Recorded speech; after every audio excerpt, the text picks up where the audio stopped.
Madame, Monsieur, bonjour, bienvenue dans Chine France, le journal sur Mandarin TV. Tout de suite les titres de ce journal. Le président chinois Xi Jinping s'est entretenu par téléphone avec le chancelier allemand Olaf Scholz. Les deux dirigeants se sont engagés à promouvoir l'amitié et la coopération sino-allemande, à maintenir une communication étroite. La Chine sanctionne 4 responsables américains en réponse aux sanctions des États-Unis contre 4 responsables chinois. La zone économique spéciale de Xiamen fête son 40e anniversaire. Xiamen est l'une des premières villes ayant été choisies en 1980 comme zone économique spéciale. Des chercheurs ont annoncé la découverte en Chine d'un embryon de dinosaure parfaitement fossilisé, datant d'il y a au moins 66 millions d'années et se préparant à sortir de son œuf. Le président chinois Xi Jinping s'est entretenu mardi au téléphone avec le nouveau chancelier allemand Olaf Scholz, au cours duquel les deux dirigeants se sont engagés à hériter et à promouvoir l'amitié et la coopération sino-allemande, à maintenir une communication étroite sur les questions stratégiques et à défendre conjointement le multilatéralisme dans les affaires internationales. Il s'agit de la première conversation entre les deux dirigeants depuis l'entrée en fonction officielle d'Olaf Scholz le 8 décembre, marquant la fin des 16 années d'Angela Merkel à la tête du pays. Le président Xi Jinping a souligné que la coopération sino-allemande est le pionnier de la coopération Chine-Union européenne et qu'à l'avenir des 50 prochaines années, les deux pays doivent adopter une vision globale et à long terme, aller de l'avant et s'efforcer de développer les relations bilatérales. En outre, il a appelé les deux parties à promouvoir la coopération mutuelle dans une attitude active et pragmatique, à explorer activement de nouveaux domaines de coopération tels que les nouvelles énergies, l'économie verte et numérique et à libérer le potentiel de croissance du commerce des services. Le président chinois a également appelé à résoudre les différends régionaux par le dialogue et s'oppose résolument aux actions hégémoniques et à la mentalité de la guerre froide sous toutes ses formes. Le chancelier Olaf Scholz a quant à lui déclaré qu'il était prêt à poursuivre l'amitié et la coopération entre l'Allemagne et la Chine. Il a également mis l'accent sur les 3 piliers du développement bilatéral, de saines relations commerciales et d'investissement, d'une coopération étroite dans la lutte contre le changement climatique et la Covid-19 et d'une communication fluide sur des questions régionales telles que la situation en Afghanistan et la question nucléaire iranienne.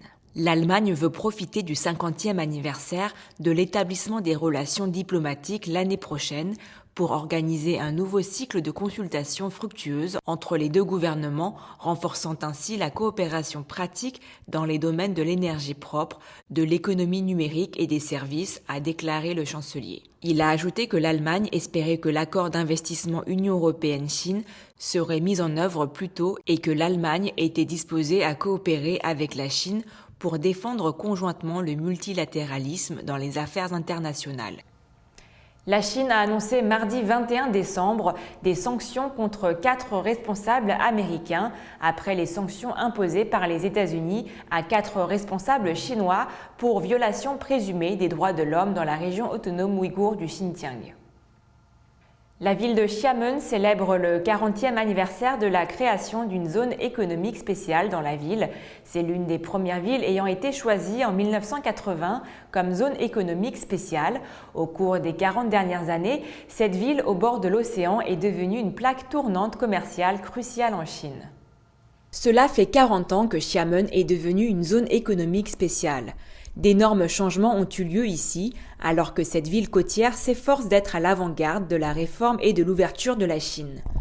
Au cours des 40 dernières années, le PIB de Xiamen a été multiplié par plus de 1000 et son commerce extérieur est passé de 140 millions à près de 700 milliards de dollars. Profitant des politiques spéciales de la zone franche, Xiamen a également lancé de nombreuses initiatives révolutionnaires. Ce fut la première ville où ont été construits des aéroports, des ports et d'autres infrastructures en ayant recours aux prêts étrangers. Elle a pris l'initiative de réformer le système de gestion des biens de l'État et a été la première à créer une coentreprise bancaire sino-étrangère. Port naturel, Xiamen est devenue l'une des premières villes chinoises à s'ouvrir au commerce extérieur au début des années 1980. Elle sert désormais de port important pour le commerce avec les pays des BRICS. Xiamen compte actuellement plus de 160 routes reliant 52 pays dans le monde.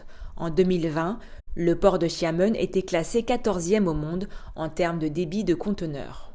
Des scientifiques ont annoncé mardi 21 décembre avoir découvert en Chine un embryon de dinosaure magnifiquement conservé datant d'il y a au moins 66 millions d'années et se préparant à sortir de son œuf.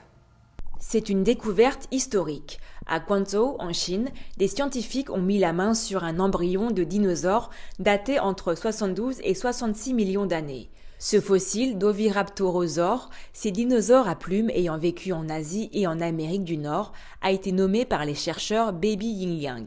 Baby Yingliang a été retrouvé dans son œuf de 17 cm de long, le dos courbé, ses pieds de chaque côté de sa tête, avec celle-ci rentrée sur son ventre, se préparant à sortir. Cette position n'avait encore jamais été vue chez les dinosaures, mais est bien connue chez les oiseaux. Lorsque les oisillons se préparent à éclore, ils stabilisent leur tête sous une aile tout en perçant leur coquille avec leur bec. Wes Ma de l'Université de Birmingham et co-auteur de l'étude publiée sur Science explique que cela indique qu'un tel comportement chez les oiseaux modernes trouve son origine chez leurs ancêtres dinosaures.